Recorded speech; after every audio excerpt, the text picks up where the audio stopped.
Hey guys, Cassandra here again, and today we're doing book reads with Cassandra.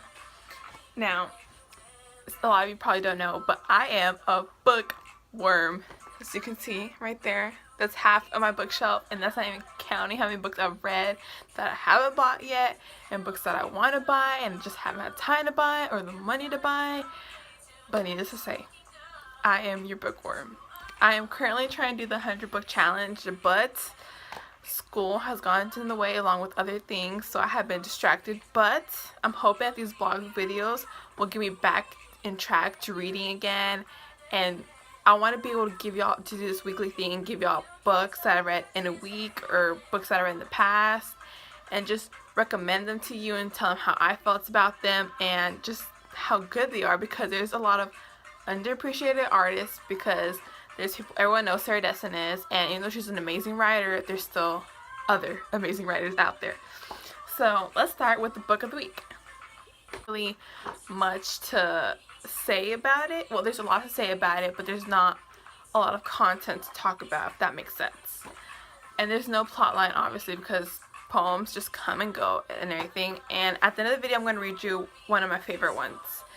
Okay, but this book is, the poem book is in the form of a tape, and it says Stuff I've Been Feeling Lately, and it's by this author Alicia Cook. Now, the reason I bought this book is because I went to half price, and did I need books? No. Did I want to buy books? No. But did I buy a book? Yes. And I have been dying to expand my reading, because I realized, but mainly fiction than anything, and I want to start reading like more literature. And I originally went to get an ASL book because I've been wanting to learn ASL for the longest, but poetry caught my attention instead.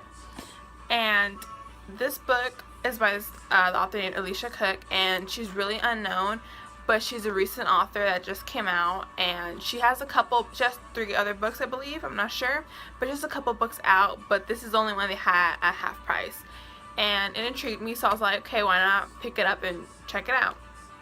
And this reminds me a lot of 13 Reasons Why, because tape, obviously, but it's nothing suicidal, I promise y'all. It's just stuff that she's been feeling. Like, there's no theme. Like, one of them is talking about a man who saved her, and there's 100 poems in total, but you know how a tape has 2 sides, side A and then side B, and both sides of this book have a record on it, but one says Stuff I've Been Feeling Lately, and the other one says the remixes. Now, the remixes are all blackout poetry. Look how beautiful that is. I am a fan of blackout poetry, but I always struggle to make words come out of it. So whenever I see someone post a book about blackout poetry, you know, and it's so beautiful. It amazes me, because it's blackout poetry. That's so hard to find a poem or something to say within another section of words. So hard. But regardless, she did like an amazing job. And like, there's some that are just like, you know, a few words, and then others where she like blacked out almost everything and still made a poem and only used like 5 words. But what I like is that she has it in the form of a track. The outside is the form of the track, and so is the inside, because like, it'll say track 5, track 6, track 40, etc. And the cool thing about this book is that the first poem inside A corresponds to the first poem inside B. So, okay, so I'm going to read to you probably my favorite one from here. Okay, it's the last track, so track 50. The original one says, "The shore is always forgiving of the sea, though they merge together time and time again only to part. The sea always returns to kiss the shore, for they both hold the innate understanding that one cannot exist without the other. We forgive each other for that very same reason."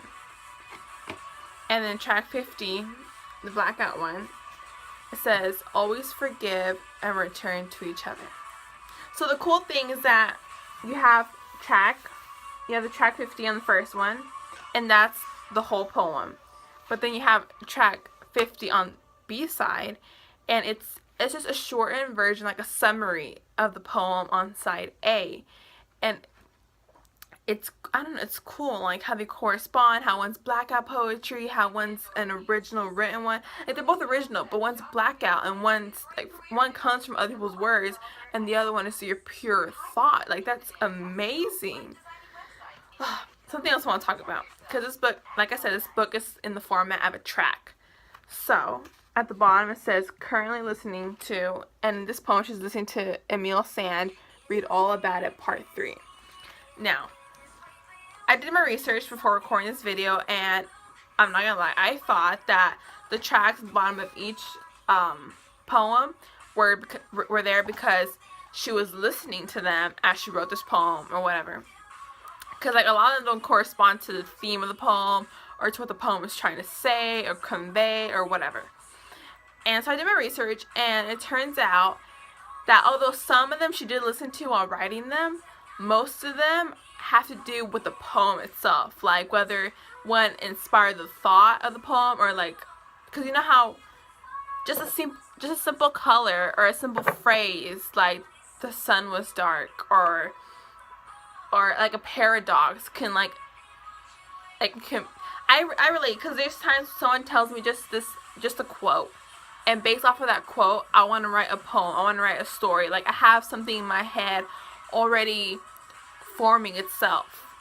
And that's what she did with the tracks. Each one of them has its own purpose as why it correlates to the poem. It may be just a phrase that she used in here, or a phrase that she thought about that helped with this poem. And I think that's cool because she used a lot of different elements. She used music, she used personal stories in here, she used the idea of a track. I don't know, I find this really amazing. And a lot of people think, oh, it's a poetry book, you'll be done with it in a day. But if you truly take your time and indulge it, like a poetry book can last you forever.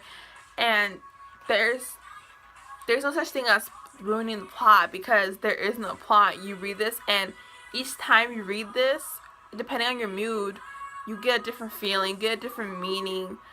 And I don't know, that's the beauty of poetry. Like if you've never read a poetry book in your life, I recommend you read one.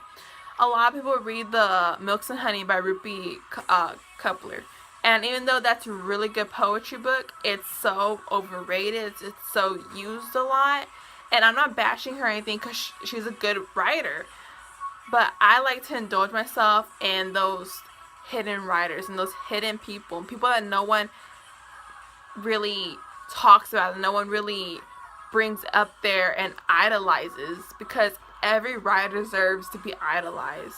And while it's not the same level, and while they're not writing the same thing and they're having different material, poetry is fresh from each person.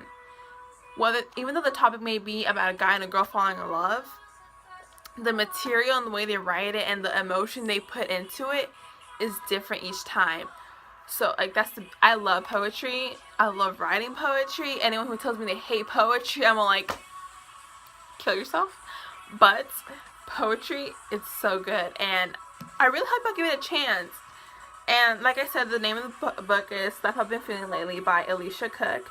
And if you ever need any book recommendations, or like you have a project for school and you're like, I don't know what to write about, I need a book or something, hit me up. I am your #1 source to go to. Love books. I'm there like every weekend. That's not even half of them, but I'm there every weekend.